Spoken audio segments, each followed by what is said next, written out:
Sometimes, despite your best efforts, your recovery gets derailed. Powerful life triggers, a lack of support, a wrong turn.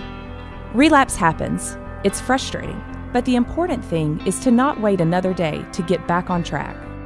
Foundation's Recovery Network is here to help, with more than a dozen outpatient programs and 6 residential treatment centers to choose from. Our co-occurring treatment model gets to the root of your addiction, putting you back on the road to recovery.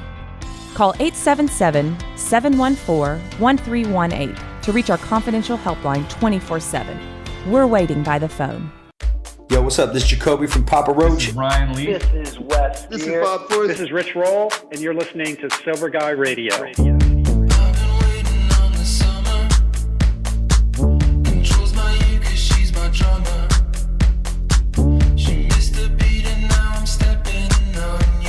Yo, what's up? Thank you for tuning in today. Thanks to Humans for bringing us in. Much love to those guys, and thank you for supporting the show. Have you checked out the I Am Sober app? If not, you can go to thatsoberguy.com right now. You can download it there for free. You can get an overview of your sobriety milestones. You can see how much money you saved. You can also get daily notifications to help keep you on track and headed in the right direction. You can get it at the IamSoberApp.com website. You can also go to thatsoberguy.com. It's on the iTunes App Store or the Google Play Store. Check it out today. It is a really good tool. It's not going to save your ass, but it's something that you can add to your already tools of recovery. Put that in your back pocket. Check it daily. Help keep your ass on track. IamSoberApp.com. Check it out today. Also, are you looking for help? Or do you have a family member or a friend who needs some help? You can call Foundation's Recovery Network. They have a confidential and private line, 1-877-714-1318. They have nationwide residential and outpatient facilities. They can answer some questions for you, provide you with some resources in your area. They're good people. I know many of them personally. We've been working with them for a couple years now. We'll be down at the San Diego Innovations in Recovery Conference coming up in April, doing some live podcasting, and I get to see all the great folks from Foundations again. So once again, let me give you that number. If you are looking for someone to reach out, it's 877-714-1318. All right, we're going to get this thing rolling today. Super pumped. I'm finally able to have Amy Dresner on the show today. Amy is a former professional stand-up comic, having appeared at the Comedy Store, the Laugh Factory, the Improv. Since 2012, she's been the sole official columnist for online addiction and recovery magazine, The Fix. That's thefix.com. She's also written for Good Men Project, the Frisky, Refinery 2029, addiction.com, Daily Tonic, Vice, and Psychology Today. And Psychology Today, where she has her own addiction blog entitled Coming Clean. And then she was so gracious to send me a copy of her first book, which she released in September of 2017, My Fair Junkie, a memoir of getting dirty and staying clean, which we're going to talk a little bit about today. Amy, it's great to have you on Sober Guy Radio. Thank you for joining us today. Thank you for having me, Shane. Man, it's been great. I'm so excited to be here. Yeah, I'm super stoked to have you. And you know, my kids were sick a couple of weeks ago, so you were kind enough to reschedule. So I'm just really glad. Oh my God, no problem. Yeah. No problem. Yeah, you know how it is, you know, wiping. I can't even take any credit for this shit. Wiping snotty noses and wiping shitty asses. That's my wife. My wife is like just kicks ass at that stuff. I'm trying to get better at it, but you know. So what's up with you? How's things going? I feel too, like. You've been on every fucking podcast lately. I know. Rich Roll, Share. Like, I'm going down the list. I had to. I know. Rich Roll, Share, Dopey, Mental Illness Happy Hour, Since Right Now, High Sobriety, Rise and Grind. Mm-hmm. There's more that I've missed out there too, and a couple of those are friends of. Rise and Grind hasn't even posted yet. How'd you know about that? I looked it up today. It looked like it was on there. That's my buddy Anthony out of Wisconsin. I know he's dope. Did it post? I think so. I think it did. Oh, he didn't. I didn't know that. Okay. I don't know. Yes, but he's a good dude. Definitely doing a lot of good work out there in Wisconsin. But you're just like you're all over the place. What's up? I know. You know, it's like I just. If they'll have me, I'll do it. I feel like, you know, I need to get out there. I don't know if all the same people listen to all the same podcasts and they're probably just like hating me. But, you know, it's like, I think I have an important message. Obviously, sure. I want people to buy the book and like, I've got a friend who was booking another recovery writer and was getting him into all these podcasts, Freddie Negretti. Oh yeah, well, yeah, that's a good point actually, because we kind of hooked up through Steve. Steve is Steve is a huge fan of mine. He's like a terrific friend, and he just is like, anytime he booked Freddie, he would like pitch me. It's and awesome. and I was like, and it's so lovely when people do that because it's rare. You know what I mean? Yep. Not just in recovery, but just in the creative world where people like share resources and support each other and stuff like that. So, for sure.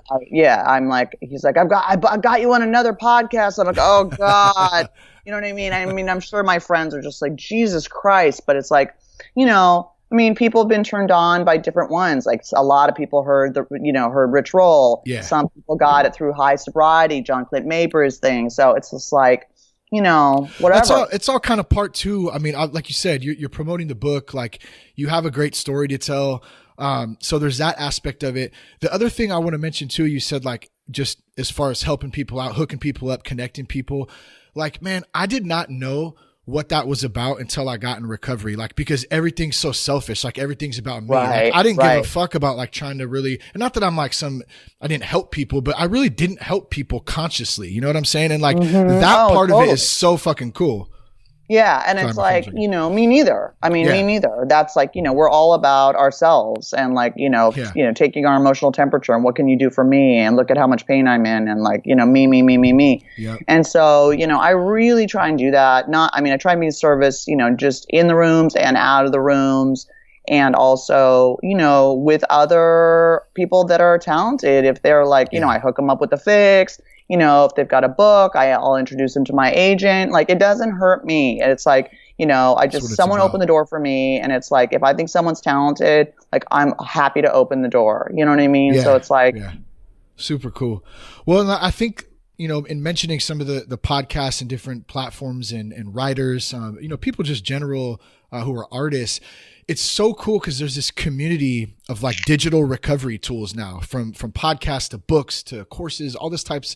And there's also a lot of personalities and people that have created this content over the last few years. And I feel like there's like this shift in the recovery world, I agree. The foundation is still set there in the rooms, 12-step programs, whatever it is that, each people do. But now there's all these extra tools from apps and all this stuff. I mean, like, what's your take on all the new technology stuff that's coming out and helping people stay sober? I mean, that stuff didn't really exist when I was getting sober. You know what I mean? Mm-hmm. So it's like, I'm happy to be part of it. I personally, like, I don't do online meetings. I like to be like, because I work from home, it feels like house arrest already. And so it's like, I got to get out of the house. You know what I mean? So it's like, I got to go and like actually see other human beings. You know what I mean? Mm-hmm. And, but it's like, I think it's great. And it's like, I think there's people probably, I live in LA where like we have, I think 2,000 meetings a week, 4,000 meetings a week, something crazy. And it's like an amazing recovery scene here. And it's like, but not everyone is, has that available to them. So it's like, if you're like in some, tiny town and it's like, there's one meeting a week and you like need more support, like there's all this cool stuff. And it's like, so, I think it's great. And I think it's, we need to get out there. I think, to break the stigma, we really, really need to tell the stories of success. Yeah. So that. No, that's a huge and a really good point too. That, like I'm out with my recovery. I'm all about like the recovering out loud. I'm like, fuck anonymity. You know what I mean? I don't out other people or anything like that. But it's like, it's like I'm not. Getting sober, and I've done it a couple times, is the hardest thing I've ever done. And one of the things I'm most proud of. And it's like, I think that we should, people should be applauded for that. And it's like, it's really, really difficult. So I think that that's, it's important for us to be out there. It's like, you know, and in the public eye, united, you know? Yeah.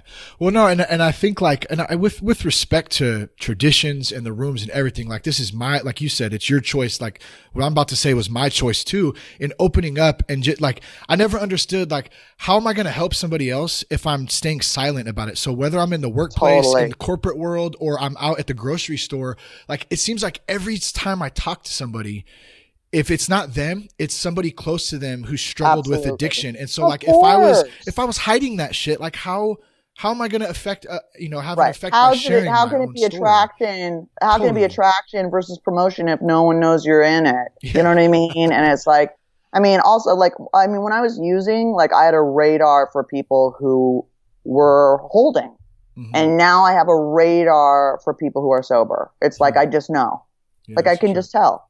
You know, it's like, boom. I'm like, are you sober? And they're like, yes. And it's like, you just know, you recognize your own people. And it's like, you know, for me, I mean, some of the mythology of, you know, of 12-step and like, you know, as a Jew, you know, it's like the whole like Christian cult thing that really kept me away for a long time. And it's like, I think it's important to show that that's not really what it's like at all. And it's like, you know, anonymity was, you know, created in the 30s, you know, when it was a very different time. And now we have celebrity rehab and intervention. I mean, it's a complete, you know what I mean? There's like, you know, there's rehab commercials, there's billboards. It's like, it's a whole industry. I mean, it's a whole different time. Yeah. You know what I mean? It's a completely different time.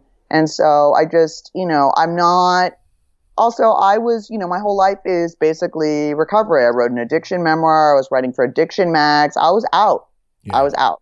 And it's like, you know, I just, you know, the whole thing, well, if you relapse, it looks like AA doesn't work. It's like, I disagree with that. It's like, first of all, AA does not work for everyone. It's not the best way for everyone to get sober. Like that fundamentalist idea has to go out the window. It's, you know, it's like, it's not one size fits all. Everyone comes in with a different baggage. And it's like, however you get sober is the best way for you, you know, whatever that is. And it's like, you know, I think it's the rare person who like rolls into a meeting and is like, I got it. You know what I mean? And stays sober for 19 years. Like that's not most people's experience. And it's like, you know, they're like, well, if you relapse, it looks like AA doesn't work. Really? Like if you have cancer and you have chemotherapy, and you still die, do people think chemotherapy doesn't work? No. Yeah. And you can't, and I know, you know, relapse has been a huge part of your journey, in recovery. And like, if you just gave up and you took that mentality, you wouldn't be, you know, how many, you have like what, almost 5 years or over 5 years? Yeah, I had 5 years in January. So congrats on that. Number one, super, super cool. But had you given up and said, oh, fuck, I'm a fucking loser. And I've relapsed so many times, like you'd be, you know, who knows, maybe you wouldn't even be alive today. You know what I'm saying? Like, you kept going. And that's a big part of, I think, what's, you know, the feedback I get from the book is people are just like, you've given me hope because I've been a chronic relapser and you finally got it. And it's like, you know, I think it's really important not to buy into that thing where people like get very caught up in the hierarchy of the rooms and fucking like being ashamed and like, oh, well, if I relapse, I could never come back because I'd be ashamed. It's like, well, fuck what people think. Like, really? Like, you know, you want to be queen of the drunks? Fuck that shit. Like, you're there to save your life. And it's like, you know, I think it's become this weird social thing. And it's like, that part is not important. You know, time is important. Of course it is. But like, time does, I know plenty of people with a lot of time who are assholes. And I know a lot of people with, you know, not that much time who are amazing. So it's like, you know, so I just, you know, I do it my way and I do get some shit for it. And I'm, you know, it was, you know, I'm kind of a loner. So for me to even get into like a program was like, you know, I'm not a joiner. And it was really hard for me to be part of that and kind of like, you know, all that kind of stuff. And it's like, and I've gotten pushback for even the title of my book. People are like, junkie, we don't use that word. We use clean. We don't use dirty. That's the whole new movement is like changing the vernacular to something more medical, like substance use disorder, so that it changes the way that people view things. And it's I read that recently too, because I just kind of learned that, as you know, exactly what you're talking about, the verbiage, trying to change the verbiage and make less of a stigma behind it. Like, I get it. But at the same time, I don't really get it. Like, what's your take on it? I think I understand. I support the theory behind it. Yeah. I think that we've tried to change language. First of all, as a former comic and a writer, I don't like having my hands tied regarding what words I can use. Yeah. Okay. I don't like that. It's like some 1984 shit. Yeah, I'm not PC. I don't like you can't use that word. That doesn't feel like freedom of speech to me. Yeah. And it's like, number one. Number two, it's like, it's not so, I think it's going to take a lot more than just changing the language for people to view us differently. And it's like, we call black people African American now. Is there no more racism?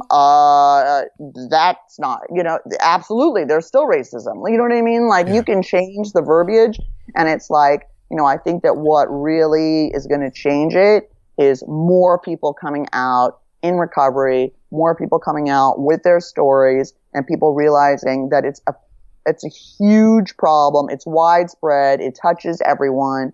You know what I mean? Yeah. And it's like, there's a chemical and medical component, but it's like, I don't think we know enough about addiction. There's Gabor Mate who thinks that it's completely based on childhood trauma, and there's other people who think it's completely biological. And it's like, so I don't know. I think that everyone's addiction is kind of different. Some people come back, they weren't an addict, and then they went and they fought in the war and saw their friend's head got blown off, and they came back with PTSD and couldn't get those, started drinking, and boom. Or someone else got had a bad injury and got addicted to opiates. Like, everyone's story is different. Yeah. And that's everyone's story is different. And that's why it's so important. Like you said earlier, everyone's recovery is different. So there's not some one fucking right way to do everything. And I hate that sometimes it's like, that too. If you don't do it this way, you're going to fail. It's like, just because you did it that way doesn't mean that that's going to work for me. Like, I got to find and don't get me wrong, there's definitely solid things that have been proven to work, like a sponsor, like step work. Those are like some of the solid things, but at the same time, it's different. And I think for me, I know I've had to kind of learn to flex a little bit and find my own program that works for me. And I'm still finding it. It changes like every day. I feel like I'm learning a little bit something new, I totally agree with you. And you know what? I've relapsed and I did the steps and I had a sponsor and I still ate it. It's like, if you think, addiction's a disease, well, relapse is a part of every disease. Yeah. Think about it. Yeah. So that's it's true. Just like, that's a good point. It's a miracle we ever fucking get sober or get a day, and some people never do. And it's just like, so I take what works for me and I throw away the rest. And I guess, it's like, I never read the comments on the Fix articles. There are people like, she's too AA. And then somebody like, she's not AA enough. And it's like, I don't care. Yeah. I don't care. It's like, I'm writing my truth and whatever. And it's like, and I think that I say a lot of the things that a lot of people think and feel about the program that are too scared to write. And it's like, I'm not a representative of AA, although I have sponsees, I have a sponsor, I do step work, it changed my life, it saved my life, blah, blah, blah. But I also feel like I am a representative of me and my story and my take. And it's okay to question shit. Yeah, for sure. You know what I mean? Sure. If you can't question things, and you can't go, wow, look, that sponsor fucked his sponsee. Like if you can't, you know what I mean? Like, the program is full of flawed human beings. Yeah. So let's not put it on some creepy pedestal and pretend it's some perfect whatever. You know what I mean? Yeah. Like, that's where the cult mentality comes, where you've got to say these certain things and da-da-da. And it's like, I'm not down with that. I'm just not down with that. Well, and I think that, and I don't want to demonize any program, but at the same time, I think you're being real right now. And I think there's some really valid points here. And I think that is why a lot of people get scared off initially or never even make an attempt to go get the help that they need or go try a 12-step program, because a lot of, it might not always be accurate. Obviously, if you hear something from somebody that's on your first, that you're hearing what they're telling you, go find out for yourself. But at the same time, I think you're right on point on the fact of, well, we kind of both said it, like there's not just one way to do it. You got to kind of branch out a little bit and find what works for you. Yeah. And then they're like, well, if you relapse, you're not doing it right. It's your fault. And it's like, hey man, there's smart recovery. There's refuge recovery. There's harm reduction. There's, MAT. There's all kinds of other ways to do it. And it's like, I support any way you fucking get there. So whatever works for you. How important have the steps and step work? I know you said you've done it a couple times. Are you actively doing them right now, or did you I mean, I'm on my 8th step. I'm kind of dragging my feet, and my sponsor's like kicking my fucking ass. It's not my first time doing my steps in this sobriety, but it's my first time doing them with this sponsor. My old sponsor left the program after 25 years. And that was kind of like, whoa, is it all bullshit? Like, why are you leaving? Like, wait, well, what? Yeah, that's kind of got to like fuck with you a little bit. Yeah, it did. It did fuck with me a little bit. I was like, well, can I leave then? And he was like, no. I was like, well, wait, what? But again, everyone has their own journey and whatever. So, but has that been huge for you though? Like in going through the steps again, I guess what I'm saying is, how much have you felt yourself, growing and going towards more of learning about Amy, I guess, in a sense, in doing the step work? Well, okay. The 4th step changed my life. I mean, it really, better than any therapy. And I've seen every, I come from a pretty privileged background. I don't have money anymore, unfortunately, because I spent it all on fucking expensive rehabs and, exorcisms and biofeedback and herbology and, and weird fucking alternative ways to get clean and all this kind of shit. But it's like, the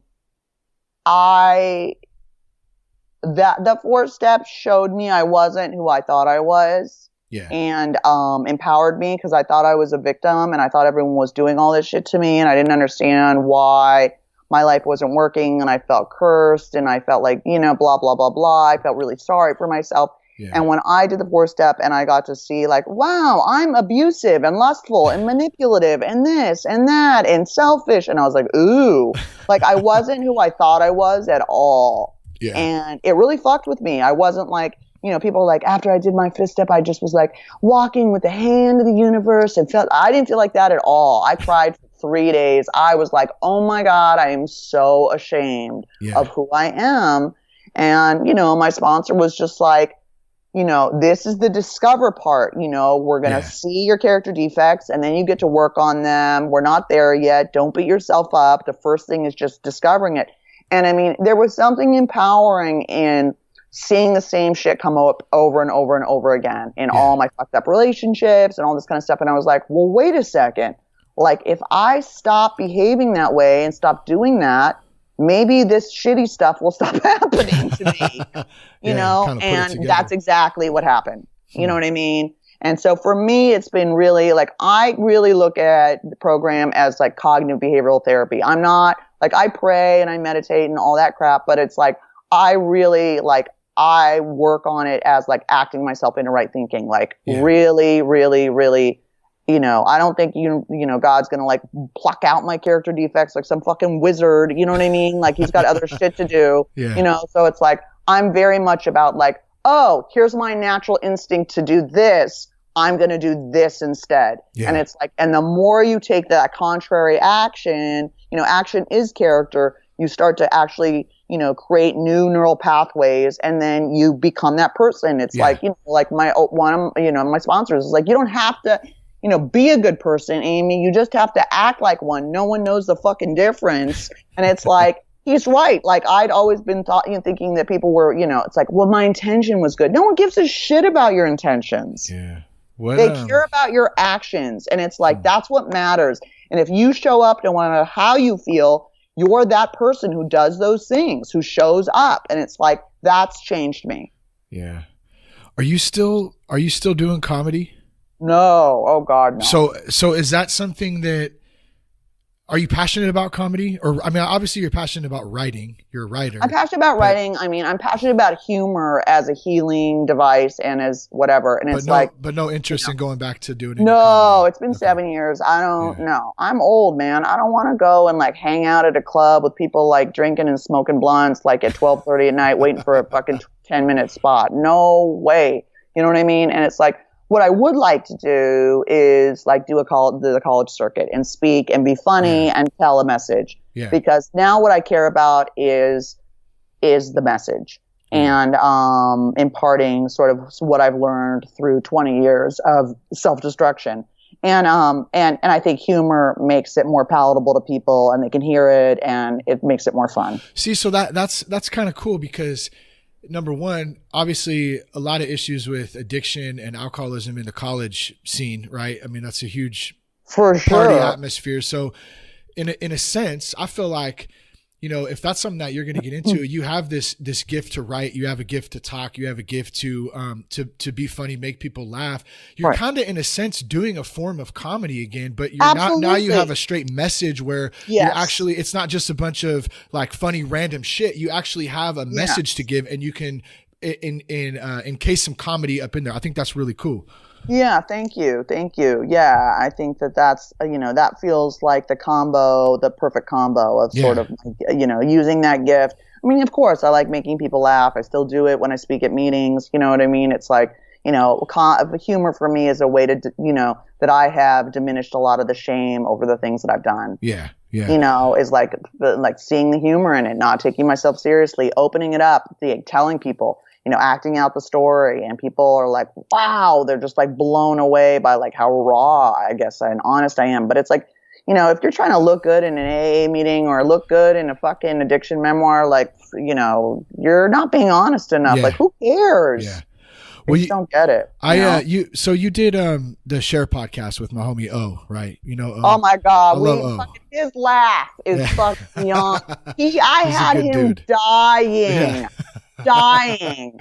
He's a really great so dude, like awesome, just doing solid things in the recovery community. Yes. You just reminded me. You said don't take yourself too seriously. And I remember a couple years ago, like because we both started the podcast right around the same time, a couple months give or take, and we kind of became friends and started chatting and stuff.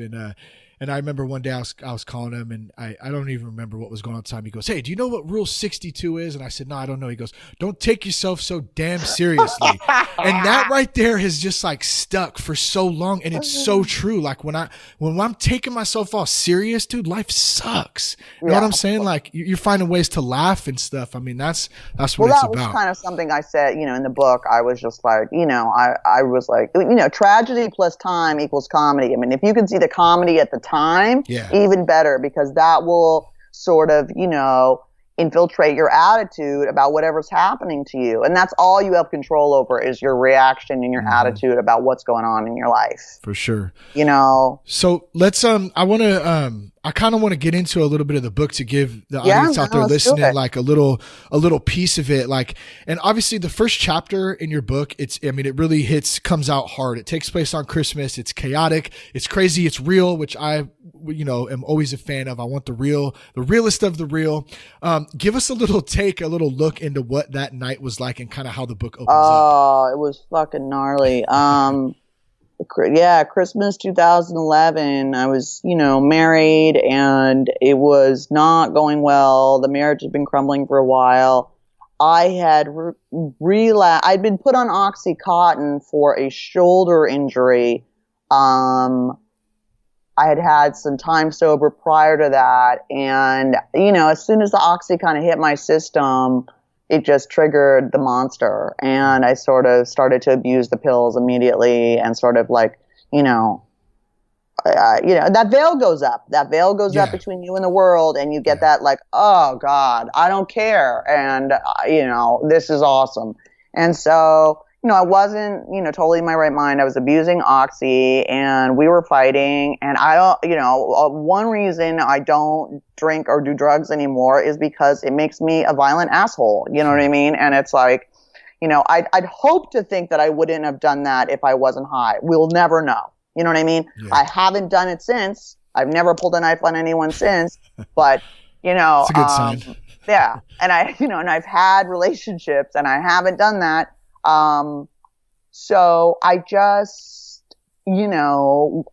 I used to have a very bad temper and something inside me snapped and I went and I grabbed a knife and I just was like, threatened him. And I just said, I will gut you like a fish, you fat fuck.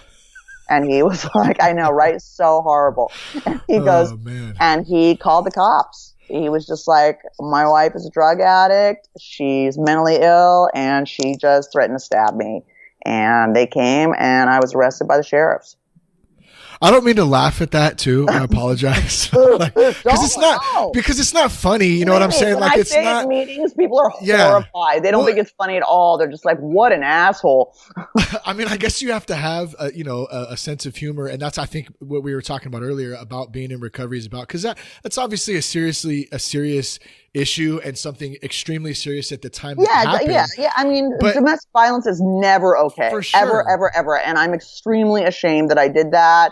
And that I now have a criminal record, and I was arrested for felony domestic violence with a deadly weapon, and it's like, it's gnarly. It ruined a lot of shit for you, I'm sure. Yeah, it really fucked me up. Yeah, and it's like, and then my life took a completely different turn. I lost everything.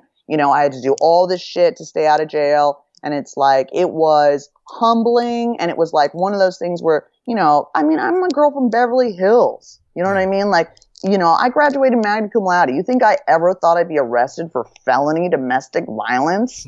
Yeah. Like, no fucking way. But again, that's addiction. Like, you just, all those things you think that will never happen to you, fucking happen to you. If you keep going, like, I've been 5150 4 fucking times. You know what I mean? I've been in 6 rehabs. I've tried to kill myself a bunch of times. Like, I've done a lot, and then there was the sex addiction. I mean, I've done a lot of really fucking shady, gross, gnarly stuff that I thought would never ever be part of my life ever. It was never like on my fucking bucket list. You know what I mean? Like, how hard is it? And then at the same time, how relieving is it to be able, because obviously you're talking about some serious shit, and it's hard for anybody, I think, to admit some of the things that we've done or that we've been through. Like, how hard is it, but how relieving is it at the same time to just be like, almost just be able to puke it out and just say whatever, like, here it is. If you don't like it, too bad.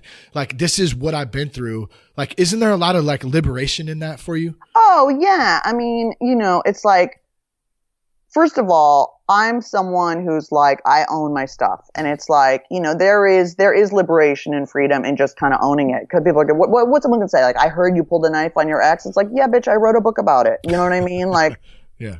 There's nothing anyone has on me. And a way that I deal with my shame is that I expose it. Yeah. That's the way I've always dealt with it, is like, I really expose it. I'm sure, most of the Amazon reviews of my book are good. There are people who think I'm a horrible human being. Okay.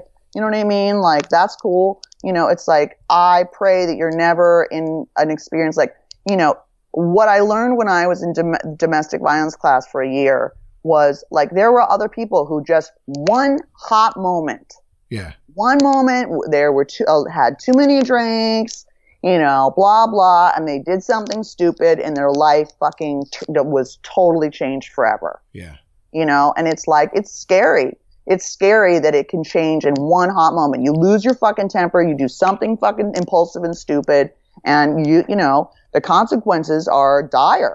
Yeah. Dire. Well, I really think too that, I mean, that could be anybody in any certain moment. It is. Well, because that's the point, right? That was my revelation. Yeah. Was like, oh my God, like, I have compassion for everyone now, because it's like, you too can be in that situation. Don't think you're different. Don't think that you're immune. Yeah. Like, I thought I was, I was like, well, that'll never happen to me. And I'm a da-na-na. And it's like, it was like, there I am on the chain gang sweeping poo, you know what I mean? Yeah. With like 40 fucking Hispanic dudes. Yeah. What was that like? So you were on the Hollywood chain gang. Yeah. And like, what was that all about?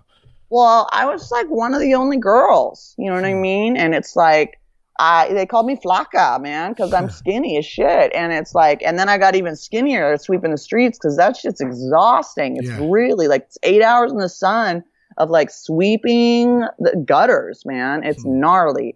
And it's like, no one talks to you. It's super humbling. And, it was funny because I showed up and they were all kind of fronting on me like, what you here for, Weta? And I was like, they're like, I'm here for a DUI. What you here for?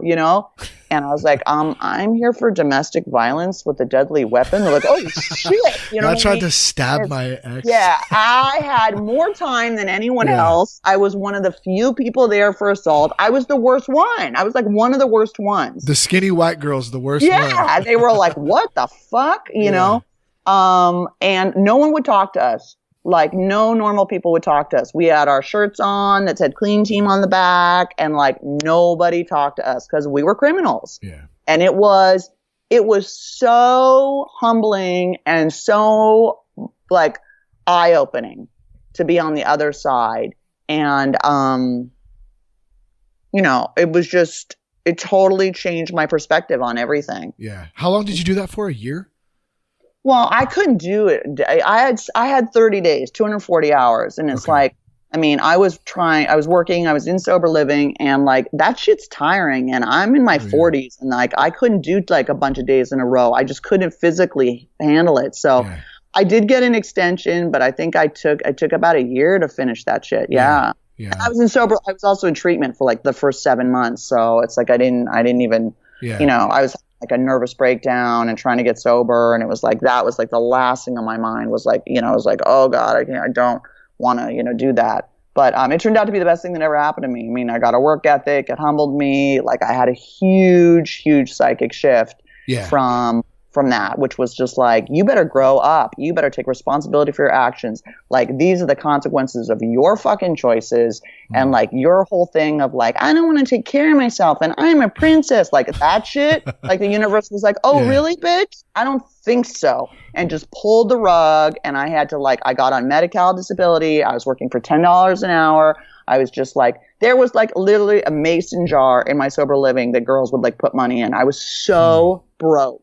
And so you're really having to figure out a lot of personal responsibility, later on in your life, really. Oh yeah, it was like I was a little late to the party of that.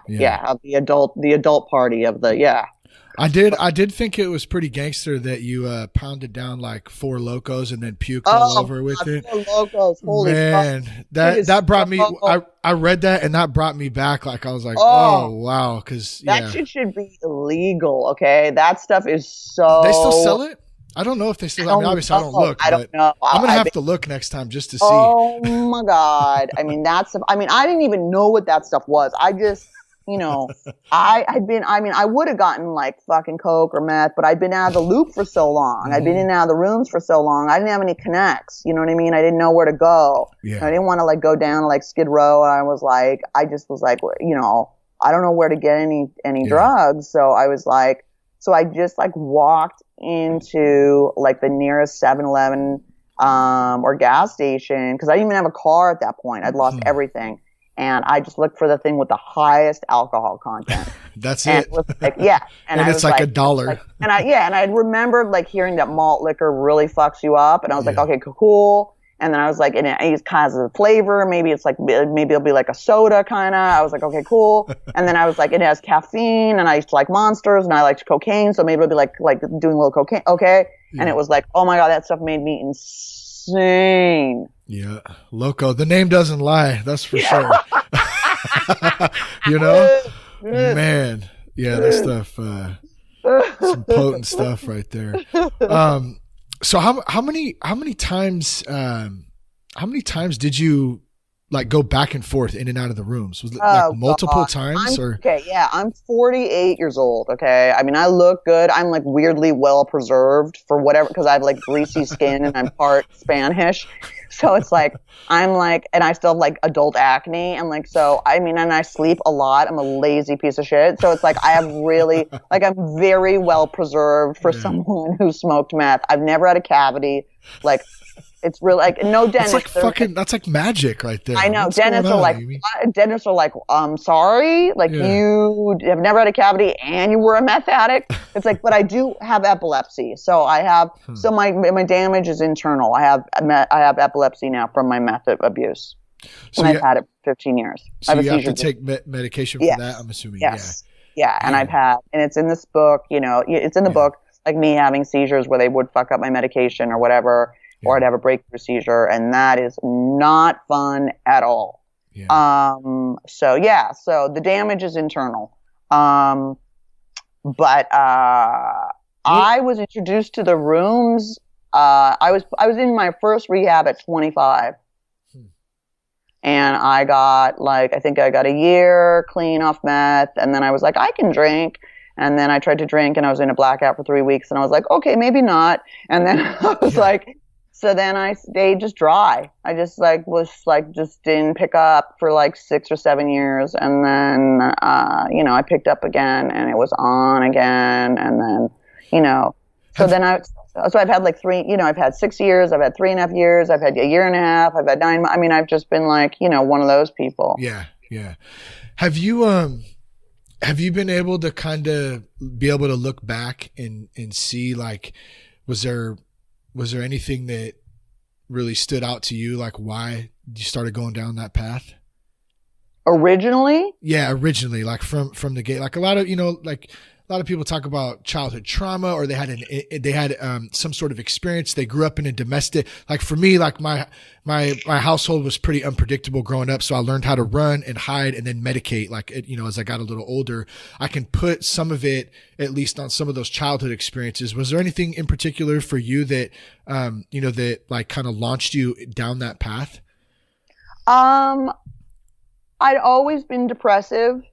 I'd always been depressed, and I sort of had a nervous breakdown at 19, and I was put on psych meds at 21, and there's a lot of mental illness in my family, and there's a lot of addiction in my family. Yeah. And honestly, I was just in San Francisco, kind of just I'd always hated myself and felt uncomfortable in my skin and all that stuff, that addicts talk about, alcoholics and addicts talk about, just being feeling weird and not really knowing how to navigate life and missing the manual and all that shit.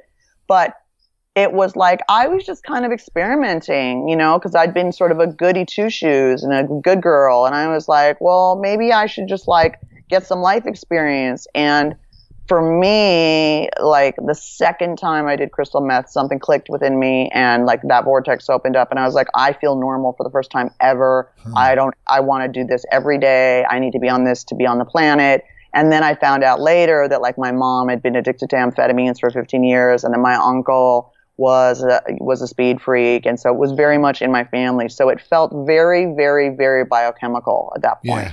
Yeah. What's one of the first, or what's one thing, I guess, that if you can kind of think back in the first 30 days of this last stint, or maybe even 90 days, that's cool too. What's one thing that really helped you kind of navigate through that, in the beginning? And I only asked you that because I really want to give someone out there listening an applicable point that maybe might resonate with them. So if there's something that you can think of, specifically. I was in sober living. I'd relapsed out of a rehab. I'd relapsed out of another sober living. And then I was drunk at a meeting and someone took me back to rehab. They detoxed me and I went into another sober living. And so I was in a structured environment, and where they made you go to meetings, you had to sign in and out. I hated it. We hate structure, but we need it. And it's going through it with other women who were in early sobriety also, being in a supportive environment, being in a safe place. And also that was the last house on the block for me. There was nowhere else to go. I'd lost everything. And it's that first year blows. I'm not going to lie. That first year is really hard. I never had a pink cloud. Maybe some people woohoo, I never had a pink anything. You know what I mean? Yeah. I'm not in a pink. For me, the first year was brutal. And it was I cried a lot. I was really, really angry. And all that kind of stuff. So it's what did I hold on to? I got a sponsor right away. Step work, meetings, and really sticking close with other people and being honest about what was going on. And just I really. Do you notice a big difference in the people you're hanging around? You start hanging around people who, are are sober or who at least are trying to, go down that path, and then surrounding yourself with good people instead of shitty people. You know what I mean? I don't mean shitty people. Maybe they're good people, but they're fucked up on drugs. So it's like, honestly, it's like I'd been in and out for so long. So most of my friends were already program people, and I was kind of the retread that everyone was like, she's crazy and a loser and probably won't ever get it. Yeah. Like I was the retread, you know what I mean? You were serious. The project, huh? You were the project. I was wearing like a fur coat in June. I had like heavy black eyeliner. I chain smoked. People were like terrified of me. I was like so angry. I just, so I had lost my using buddies, really early on because, my addiction had gotten really, really gnarly, and also I just was always like, for me, it was always about self-medication. It was never about a party. Yeah. It was always me using or drinking alone, always. Yeah. I just have a couple more questions and then we'll wrap this thing up. But, and I appreciate your honesty, openness. Obviously, we're not talking about anything that, isn't in the book too. And there's how many chapters are in this book? I have it right here. I have no idea. Like I'm looking right here. There's 19 chapters, 28. No, 28. It's a really fast read. Like people are like, I've never finished the book and I fucking ripped through your shit in like a day. Yeah. I'm like, cool. I'm glad. Like it moves. It does. And it's smooth. It's easy to read. And I'm going to put all the links in the show notes for those of you out there listening who want to check the book out. My Fair Junkie, a memoir of getting dirty and staying clean. One last question for you. And then I want to find out where we can reach you at. If anyone wants to reach out, follow you on social media. If someone out there is listening right now, they're struggling. They don't really know where to turn to. What kind of advice or hope can you give them, Amy? You can always start over. It's never too late. If you're alive, you can get sober. I don't care how many times you've relapsed. I don't care how dark it is. Don't fucking kill yourself. I've tried to do that 3 times. You end up in a fucking psych ward for 5 days with people who think they're Thomas Jefferson. It sucks. The food is terrible.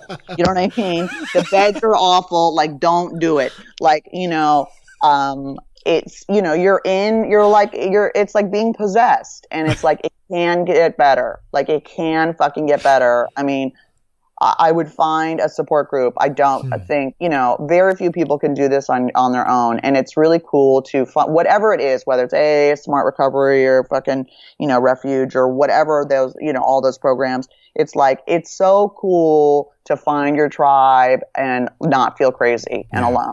Where people are like, where you're like, I shot coke wearing a fucking bike helmet so I wouldn't crack my head open.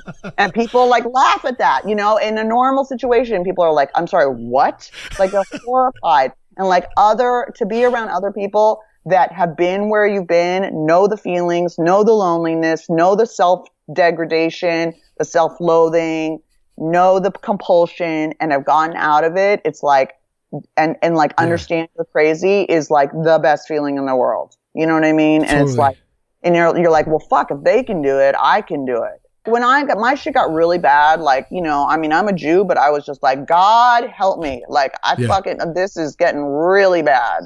Like, help me. Like, and that's like the prayer of like every single alcoholic and addict at their bottom, no matter if they're an atheist or not. It's weird. Yeah.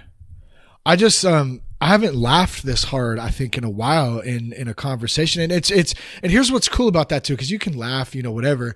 Number one, it's great therapy. But number two, I love that like we can take a serious situation and a lot of really serious topics that we've talked about today and laugh at it. You know what I'm saying? In a light manner and still be able to present it and work through it, I guess. So, number one, thank you for that. Cause it's always nice to be able to, I think it's so important. I think it's really, really important. I mean, addiction almost killed me for sure. Like people read my book. They're like, I'm amazed that bitch is alive. Like, but it's like, I think, not taking yourself seriously, like Omar said, and like finding the humor in situations and just like not beating yourself up over stuff and just like, you're doing the best you can at the time. Like, it's like if I had better tools, I would have done better, but I didn't at that time. That's who I was and that's what I knew. and I did the best I could. And I really had to sort of get to a place of forgiving myself. But it's like, I think humor is so important. Like the last thing we need is like preachy, more preachy bullshit. Like nobody wants to be helpful. told what to do. You know No, what I'm saying? and no one's going to be scared into getting fucking clean. Like that never worked for me. Like I had a 20-minute convulsion and I was using again, a week later. It's like, I was just like, oh, we're not buying from that Coke dealer again. You know what I mean? Like that was sort of it. You know what I mean? Like that was too big of a shot. Like, no, we never get scared clean. But it's like, what we do get is inspired by other people who've been through really gnarly stuff and like thinking like, well, wow, I think humor is, like I said, so key to diminishing shame.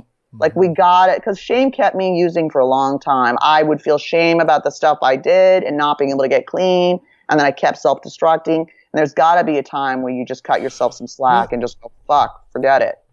Real quick, I want to bring this up too, and you already kind of mentioned it, but I think it's something that's super, super important to point out, especially for someone out there listening who is really going through it right now. Like, it sounds like you did the same thing. I know I did. Like, even since I was a kid, I beat myself up. Like, I'm my own worst critic, my own worst enemy, and I was very, very hard on myself. And so magnify that in drug use and making mistakes and doing stupid things and just not being the person that I knew I, could be. Coming down on myself super, super hard made it that much more difficult. And you said something, just a minute ago, like, don't beat yourself up, like get up, keep going. That's not helpful. That's just going to keep you using it's like after I got arrested and I lost everything and I tried to kill myself and then ended up in the psych ward. It was like after I got arrested and lost everything, like I kept drinking instead of going, hey man, like you just fucked your life up. You should get sober. Yeah. Then I was drinking over the mistakes that my using had caused. Yeah. Yep. Which is what we do. And it's like, and it's really, really, really dangerous. And it's like, there's got to be a point where you're just like, you've got your own back and you're like, and if you can't believe in yourself, find someone who believes in you. And it's like, my parents believed in me when I didn't believe in myself anymore. Cause I was just like, I'm going to die a drug addict. Like, I'm never going to get this. You know what I mean? When you relapse for so long, you stop being able to think that you can ever get clean. And I just want to tell anyone who's struggling that that's absolute bullshit. Yeah. Like, my life's amazing today. It's not perfect because life's in session and shit like that. And I got my heart broken and my mom's in the fucking hospital and whatever. And it's like, I still get depressed, but I haven't picked up in 5 years. Yeah, it's awesome. Congrats on that too. And I wrote a book and I did I'm following my dreams, man. And it's like, I would, when I was like, using, it was like my dream to maybe take a shower. That was it. You know what I mean? Like, you know what I mean? Like, maybe, call the dope dealer. Like, oh, maybe I can, it's like get to CVS and get alcohol so I can clean these needles so I don't get staph. Like, that was it. You know what I mean? Oh, my dream's to clean the cat box. You know what I mean? Like, that was it. It was so fucking, the bar was so low. Holy shit. That's a pretty fucking low bar. Like, and you're being real. I mean, seriously, my parents were like, did you make your bed today? I'm like, yes. They're like, yay! I mean, it was just like, fucking so stoked for like the littlest things. And it's like, I just want to say, like, when, the part of, addicts and alcoholics, we're so intense, we're so compulsive, we're so driven. And if you can take that and sort of rein that energy into what you want, you can accomplish amazing shit. Yeah. You know what I mean? Like that, it's a gift. That intensity is a gift when it's bent toward the self-destruction, self-hatred and in your addiction, not a gift. Yeah. But if you can, put it towards something good, you can accomplish amazing stuff. Yeah, I agree. Really creative, smart, resilient people, and I'm proud. Much of my whatever quote unquote talent or whatever is absolutely because I'm an addict. Yeah, it comes from that. That's part of it. It's so cool too that, you find that passion, whatever it is, we all have something different. And like you said, put that into the positive force behind that. And man, you can, just like you said, you can do anything, like amazing shit. It's like, I was like, oh my God, look what I accomplished when I finally got out of my own way, got a needle out of my fucking neck. Like, holy shit. You know what I mean? Crazy. Yeah. Well, you can find, more information if you go to www.amydresner.com. You can also go to the show notes of this episode. The link and the link to the book will be in there. And then where can folks reach out to you on social media if they want to find any more info about you, Amy? Well, a lot of stuff's on my website. You can also message me on my website. All the links to my podcast, articles, everything's on my website. On Twitter, Amy Dresner. I'm on Instagram, Amy Dresner, where there's a lot of too many pictures of my cat. I've heard people are like, "You're kind of hot. Like, you should have pictures of you." Like, why so many of Colonel Puff Puff? Like, what, you know? Is that his name, Colonel Puff Puff? Yes, yes. I also just realized I slaughtered your last name, so apologies about that. I think I said Dresner. Yeah, it's Dresner. fine. It's like it's fine. That's fine. That's fine. Yeah. Mr. or Colonel Puff Puff. Yeah, I know. I'm retarded. I mean, I'm becoming like, I'm like now, like, you know, it's like, I'm like, am I going to be an old cat lady? Like, this is so sad. I think you're already a cat lady if you're already posting many pictures. I'm sorry. Stop it. One cat, a cat lady. One cat. One fucking cat. All right. That's good stuff. I'm on, Twitter, Instagram. I'm on Facebook. You know, if you say, hey man, if you send me a message and say, hey man, I heard you on Shane's podcast and I'll probably accept your friend request because I have like really bad boundaries. And it's like, you know, there's also Amy Dresner Official, which is like my writing page. You can just follow there and it'll tell you sort of like, you know, where I'm going to be doing readings. I've got some readings coming up in LA. You going to be up in NorCal at all? San Francisco, Sacramento? Not that I know of right now. I already did one. I already did something in San Francisco a couple months ago, and they hated me. Really? Yeah, because I'm not PC, and they were like, "Oh yeah, don't." So they were like, "Yeah," you could hear a pin drop. It was really awkward. They were like, "Ooh." I wasn't going to mention, because you mentioned something about San Francisco earlier. I wasn't going to say anything, but since you said that now, like that place, like I'm about 45 minutes from there. My brother-in-law lives out there, spent a lot of time out there, worked out there for a long time. I won't even really go out there anymore just because it's a fucking, it's Looneyville out there. I'm sorry to say it. Like, they hated me. I read the part in the book about where I took care of the quadriplegic guy, which I think is an incredibly moving story, but I guess you're not supposed to use the word handicapped, and they flipped out. Yeah, the PC culture and it's like, I'm sorry, have you bathed a paralyzed man for 7 months and helped him dress and poo and eat? No, shut the fuck up. You know what I mean? Really, it's really just fucking weird at this point. I think so too. Like, it's really, really, really weird. Again, what's important is not the word; it's what's the sentiment behind the word. Yeah. And I'm sorry if I've offended anybody from San Francisco, but you know what? Too bad. That's where I got. That was. I mean, I loved it. I lived there in the early '90s, and man, I had a blast. It's a beautiful city. It really is. Creative. It's super cool. It's gorgeous. Yeah. You know, they have amazing drugs. You know what I mean? It was like, you know, it's like. So, but yeah, it's changed a lot. It's gotten very, very PC, and that's just sort of not my bag, you know what I mean? Come up to Sacramento's a little bit different, a little bit better at least than San Francisco. At least in my perspective. I don't know. I could and if you're a woman, I'm speaking at She Recovers, which is a 3-day women's recovery event at the Beverly Hilton in Los Angeles, September, I think 14th to the 16th. If you go to She Recovers, and it's going to be like 600 women together. Nice. Like, that's awesome. It's going to be a bunch of women speaking. I'll be there. I'll be selling books. I'm going to be in a dress. God help me. They want me to speak at the gala, so I can't dress like my normal Rosita basis lesbian self. But like, I'm not lesbian, by the way. Sober, straight guys, I'm available and single. But you got to take the cat too, gentlemen. You got to take the cat too. Like one, I have like a voice like Harvey Fierstein. People are like, "Are you a man? Like, are you trans?" I'm like, so. So come out to that, and I've got some readings in LA, and reach out to me. I write back to everyone. I really do, because I think it's really important that we connect and give hope to each other and support each other. That's what it's all about. For sure. Amy, you're pretty damn rad. I really appreciate you coming on and getting to chat with you. Yeah, good times. I will put all the links in the show notes once again. Check those out there. For more information, you can go to thatsoberguy.com. Check out past episodes. Peace, love, respect. Keep your blood clean.